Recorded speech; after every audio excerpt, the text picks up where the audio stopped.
When you picture a modern pig farm, you probably think of something pretty orderly, maybe even a little peaceful. But for a brand new piglet, that world is actually a minefield. It's a battle for survival against invisible dangers, and it starts the second they're born. So what are we talking about here? What are a piglet's biggest enemies?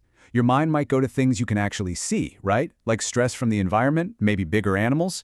But the real threat, it's a lot more subtle and way, way deadlier. Turns out, a piglet's most dangerous foes are totally microscopic. We're talking about bacteria, parasites, and the nasty toxins they cook up. These are the invisible enemies we're going to unmask today.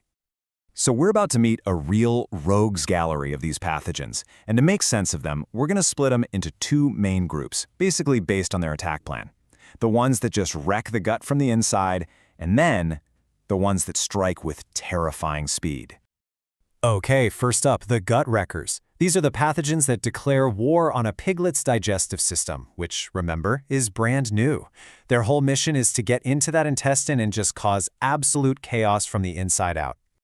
And their shared weapon of choice? It leads to a condition called enteritis.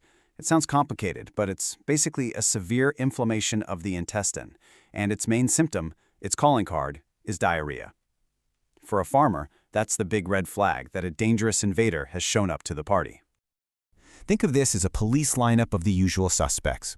First, you've got Clostridium perfringens type C. This one is brutal. It strikes in the first 72 hours with bloody diarrhea and a really high mortality rate. Next in the lineup is Clostridium difficile, which causes watery diarrhea within that first week. And finally, there's coccidiosis. This one's a parasite that shows up a bit later, and the dead giveaway is that the diarrhea it causes just doesn't respond to antibiotics. So for a vet, the timing and the symptoms, that's everything. And that 24 to 72 hour window, it is absolutely critical. That's the prime time for C. perfringens to invade a piglet's gut. Often, this is before the piglet has had enough of that protective colostrum, the mother's first milk that's just packed with antibodies. So the whole battle for survival is pretty much won or lost in those first couple of days. Now for our second group of pathogens, and these guys are even more dramatic. We call them the silent killers. And there's a good reason for that. A lot of the time, the very first symptom is also the last, sudden death. So here we see two completely different roads that lead to the same tragic destination. On one side, you have gangrene. This is a direct, brutal invasion where bacteria get into a wound and release toxins that just destroy tissue. On the other side, you have edema disease, which is really more like a poisoning. A specific strain of E. coli releases a toxin that damages blood vessels all over the body, causing massive fluid buildup. That's the edema, which leads to shock. And notice the victims are different too. Gangrene often hits adult sows, while edema disease is a major threat for newly weaned pigs. And the speed of this is just terrifying. It all starts with a simple wound where spores of C. novi can sneak in. From there, the bacteria just explode in number, releasing these incredibly potent toxins.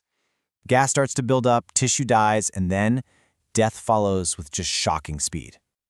This quote, "It's just chilling.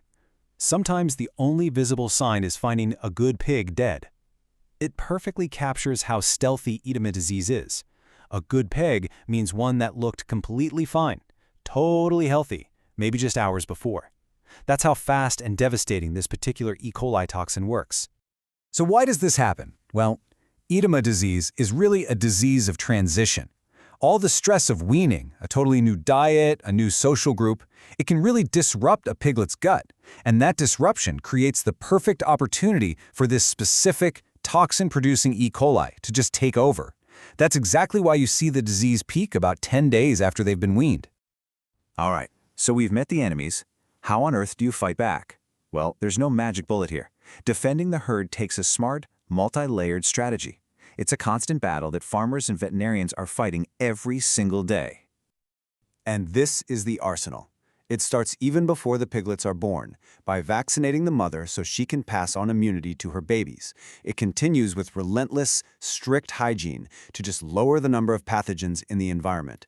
And it requires really smart management, using medication only when it's truly needed, doing everything possible to reduce the stress of weaning, and making absolutely sure every single piglet gets that vital first drink of colostrum. This chart, it sums up the whole modern philosophy perfectly. Look at that. The overwhelming effort, the vast majority of resources goes into prevention, vaccination, hygiene, management. Treatment is the last resort.